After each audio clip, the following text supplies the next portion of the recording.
प्रिय दर्शको, माझ्या व्हिडिओमध्ये आपलं स्वागत आहे। पणका पुस्तकातील टिळा का लावतात?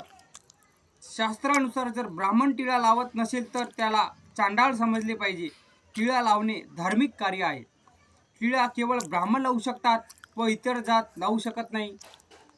टिळा, त्रिपुंड टीका किंवा टिकली या सर्वांचे संबंध सरळ मस्तिकाशी असतात। मनुष्याच्या दोन्ही भुवयामध्ये ज्या स्थानावर टिळा लावतात ते आज्ञाचक्र स्थित आहे। या चक्रावर लक्ष केंद्रित केल्यावर साधकाचे मन पूर्ण शक्ती संपन्न होते। त्याला चेतना केंद्र म्हटले जाते। अर्थात समस्त ज्ञान आणि चेतनाचे संचालन या स्थानावर होते। आज्ञाचक्र तृतीय नेत्र आहे, त्याला दिव्य नेत्रही म्हणतात। टिळा लावण्याने आज्ञाचक्र जागृत होते, ज्याची तुलना रडार, टेलिस्कोप इत्यादी सारखी केली जाते। त्याशिवाय टिळा सन्मानसूचक देखील आहे। टिळा लावल्याने साधुता, सज्जनता आणि धार्मिकता याचा आभास होतो। श्री पवनपुत्र हनुमानाला शेंदूर का लावतात? अद्भुत रामायणाच्या एका कथेनुसार एकदा जगतमाता जानकी सीता आपल्या भागामध्ये शेंदूर लावत होती। त्यावेळेस हनुमान आले आणि सीता माताला शेंदूर लावताना पाहून म्हणाले, माता, हा लाल द्रव्य आहे, ते काय आहे? ते लावल्याने काय होते? हनुमानाचा प्रश्न ऐकून सीता माता काही क्षण गप्प बसली, नंतर म्हणाली, हा शेंदूर आहे। हे लावल्याने प्रभू श्रीराम याचे आयुष्य वाढेल आणि ते नेहमी माझ्यावर प्रसन्न राहतील।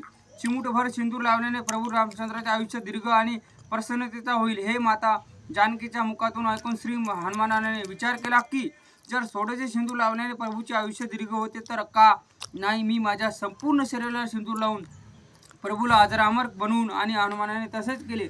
संपूर्ण शरीराला शेंदूर लावून ते दरबारात पोहोचले आणि श्रीराम म्हटले, प्रभू प्रसन्न रहा।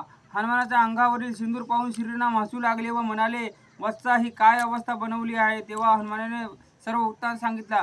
सर्व ऐकून श्रीराम अत्यंत प्रसन्न झाले आणि म्हणाले, वत्स, तुझ्यासारखा माझा भक्त दुसरा कोणी नाही। त्यानंतर त्याला हनुमानाला अमरत्व प्रदान केले। तेव्हापासून हनुमानावर शेंदूर चढवला जातो। पिपळाच्या वृक्षाच्या पवित्रतेचे धार्मिक कारण काय आहे? पिपळाचे वृक्ष सर्व वृक्षामध्ये सर्वात पवित्र मानले गेले आहे, कारण हिंदूच्या धार्मिक आस्थेनुसार स्वयं भगवान श्रीकृष्ण, स्वयं श्री विष्णू पिपळ वृक्षामध्ये निवास करतात आणि श्रीमद भगवद्गीता यामध्ये स्वयं भगवान श्रीकृष्णाचंद्राने आपल्या श्रीमुखातून उच्चारित केले आहे की वृक्षामध्ये विशाल खोडामध्ये केशव, फांद्यामध्ये नारायण, पानामध्ये भगवान हरी आणि फळामध्ये सर्व देवतांनी युक्त अच्युत भगवान सदैव निवास करतात। वैज्ञानिक दृष्टीने पिपळ पूजनीय आहे का? पिपळच एकमेव असा वृक्ष आहे की जो 24 तास दिवस रात्र ऑक्सिजन उत्सर्जन करतो व जो सर्व सजीवासाठी प्राणवायू म्हटला जातो। प्रत्येक सजीव ऑक्सिजन देतो आणि कार्बन डायऑक्साईड सोडतो। वैज्ञानिक शोधामध्ये ते तज्ञ सिद्ध झाले आहे की ऑक्सिजन देण्याखेरीज पिपळ वृक्षामध्ये अनेक विशेषता आहे। असे त्याची सावली थंडमध्ये उष्णता, गरमी देते व गरमीमध्ये शीतलता देते। त्याशिवाय पिपळाच्या पानांना स्पर्श केल्याने वायूमध्ये असणारे संक्रामक कीटाणू नष्ट होतात। आयुर्वेदानुसार त्याची साल, पाने आणि फळे इत्यादी पासून अनेक प्रकारचे रोगनाशक औषधी बनतात। अशा प्रकारे वैज्ञानिक दृष्टीने पिपळ वृक्ष पूजनीय आहे। गोमूत्र पवित्र आहे का? वैज्ञानिक दृष्टिकोनातून गोमूत्र पवित्र आहे। हिंदू धर्म परंपरेनुसार गायीला माते समान मानले आहेत। गोमाता शुची पवित्र आहे। त्याच्या मुखाचा भाग अपवित्र मानला जात आहे, परंतु पाठीचा भाग पवित्र मानला जातो। आता गोमूत्र आणि शेण दोन्ही पवित्र आहे। गोमूत्रामध्ये पारद आणि गंधकाचे सात्विक गुण अधिक प्रमाणात मिळाले आहे। गोमूत्र सेवन केल्याने जठरयुक्ताचे रोग नष्ट होतात। गोमूत्र सेवन केल्याने जठरयुक्ताचे रोग नष्ट होतात। गोमूत्रामुळे कॅन्सरसारखा भयंकर रोगही नष्ट करण्यास मदत होते। संसर्गजन्य रोगांनाही ठीक करते। अशा प्रकारे वैज्ञानिक दृष्टीनेही गोमूत्र पवित्र आहे।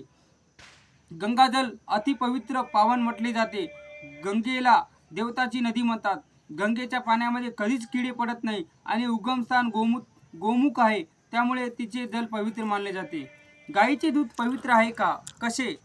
पौष्टिक आणि सात्विक प्रधान गाईचे दूध देवतानंतर वाहतात। धर्मशास्त्रामध्ये गाईचे दूध पवित्र मानले जाते। गाईच्या दुधाच्या सेवनाने संग्रहणी, शोथ इत्यादी रोग नष्ट होतात। ते स्थूलता, जाडेपणा आणि मेधावृद्धीला देखील दूर करतात. त्यामध्ये प्रोटीन आणि व्हिटॅमिन योग्य प्रमाणात मिळते, जे बालकासाठी उत्तम आहे. आईच्या दुधानंतर डॉक्टर मुलाला गाईचे दूध देण्यास सल्ला देतात. जर हा व्हिडिओ आपल्याला आवडला तर या व्हिडिओला तुम्ही शेअर करा आणि व्हिडिओवर जर नवीन आले असाल तर या व्हिडिओला तुम्ही जरूर सबस्क्राईब करा आणि लाईक करा व्हिडिओला. जय सद्गुरू.